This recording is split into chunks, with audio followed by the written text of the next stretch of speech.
क्या होती है हीट कैपेसिटी और थर्मल कैपेसिटी?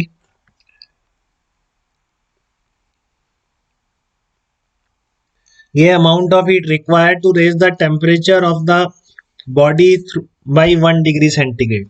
जो भी आप ऑब्जेक्ट डिपेंडेंट है बेटा, ये वो मटेरियल डिपेंडेंट थी, ठीक है। ये क्या आपकी amount of heat required, amount of heat required, amount of heat required to raise the temperature, amount of heat required to raise the temperature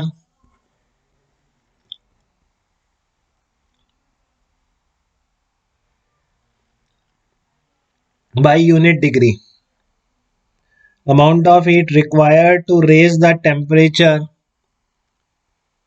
by unit degree और केल्विन एक ही चीज है, पता है आपको। तो 1 डिग्री सेंटीग्रेड बढ़ाने के लिए this is object dependent, this is object dependent,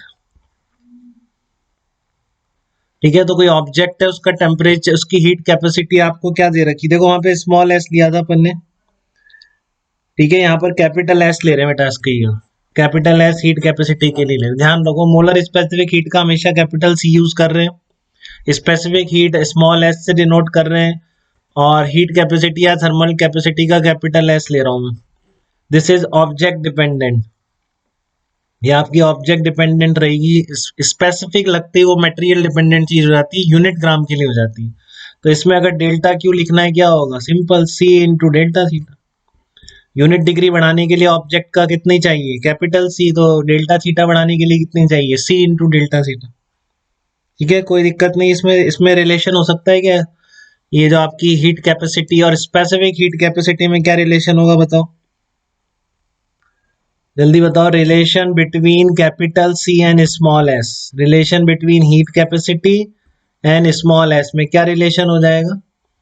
अगर कोई एम मास का ऑब्जेक्ट है, एम क्या ले लिया आपने, मास ऑफ ऑब्जेक्ट, तो आप लिख सकते हैं क्या उसकी हीट कैपेसिटी कितनी होगी, बताइए।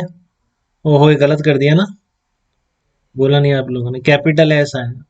तो हीट कैपेसिटी कैपिटल एस और स्मॉल एस में क्या रिलेशन होगा, कैपिटल एस इक्वल टू, जल्दी बताओ, यूनिट ग्राम का कितनी चाहिए, हाँ बिल्कुल, यूनिट ग्राम के लिए स्मॉल एस चाहिए, तो एम ग्राम के लिए कितनी चाहिए होगी, एम इंटू एस। और एम ग्राम मतलब पूरे मटेरियल का 1 डिग्री बढ़ाने के लिए, इसका मतलब एम इंटू एस किसके बराबर हो जाएगी, हीट कैपेसिटी या थर्मल कैपेसिटी कहना है। तो कभी लिखा होता है कि जब आपको एब्जॉर्ब नहीं करानी होती है कोई चीज, मान लो आपने एक लिक्विड लिया कंटेनर में, आप चाहते हैं कि केवल जो हीट दें केवल लिक्विड लें, तो वहां पर एक लाइन लिखी होगी कि neglect the capacity, heat capacity या thermal capacity of the container.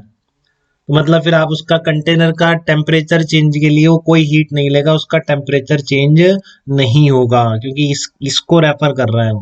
क्योंकि जब ये नेग्लेजिबल है तो इसकी डेल्टा क्यू भी नेग्लेजिबल हो जाएगी, ठीक है। मान लो कंटेनर में लिक्विड है, आपको चाहते हो कि केवल जो हीट दें लिक्विड को मिले क्वेश्चन में, तो वो लिख देता है कि अज्यूम दैट हीट कैपेसिटी और thermal capacity of the container is negligible, तो वहां पर हीट कंटेनर नहीं लेगा, ये टर्म नेग्लेजिबल है, ठीक है। ऐसे थोड़ी लिखेगा उसके मटेरियल की स्पेसिफिक हीट नेग्लेजिबल, ऐसे नहीं लिखेगा, वो लिखेगा हीट कैपेसिटी या थर्मल कैपेसिटी नेग्लेजिबल है।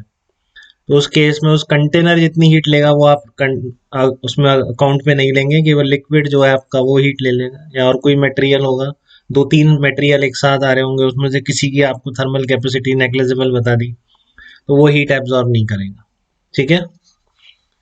ये 3 टर्म